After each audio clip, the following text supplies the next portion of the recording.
Hi friends, it's Miss Shelly from Boys and Girls Clubs of Central Ohio, Southside Club, and I'm going to read you another one of my favorite books called Martin's Big Words, The Life of Dr. Martin Luther King Jr. Everywhere in Martin's hometown, he saw the signs, white only. His mother said these signs were in all southern cities and towns in the United States. Every time Martin read the words, he felt bad. Until he remembered what his mother told him, "You are as good as anyone." In church, Martin sang hymns. He read from the Bible. He listened to his father preach.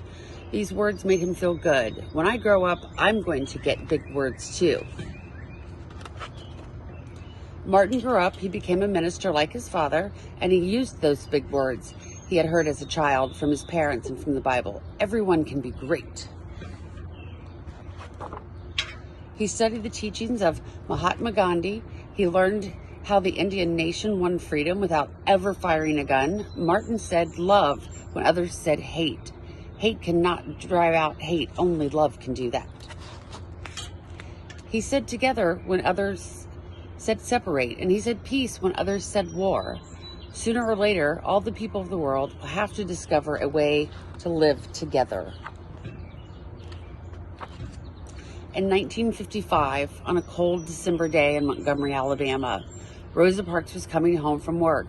A white man told her to get up from her seat on the bus so he could sit. She said no, and she was arrested.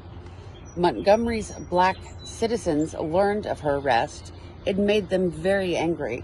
They decided not to ride the buses until they could sit anywhere that they wanted to sit. For 381 days, they walked to work and school and church. They walked in rain and cold and blistering heat.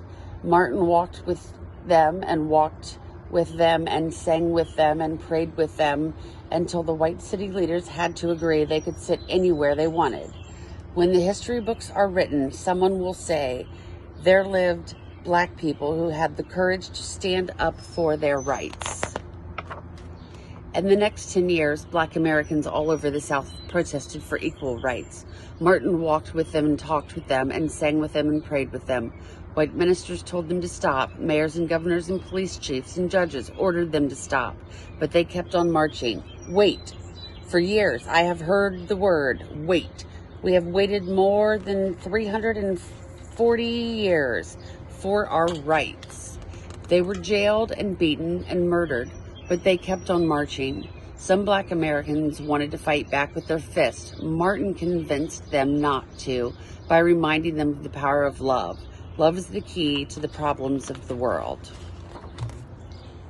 Many white Southerners hated and feared Martin's words. A few threatened to kill him and his family. His house was bombed. His brother's house was bombed, but he refused to stop. Remember, if I am stopped, this movement will be stopped because God is with this movement.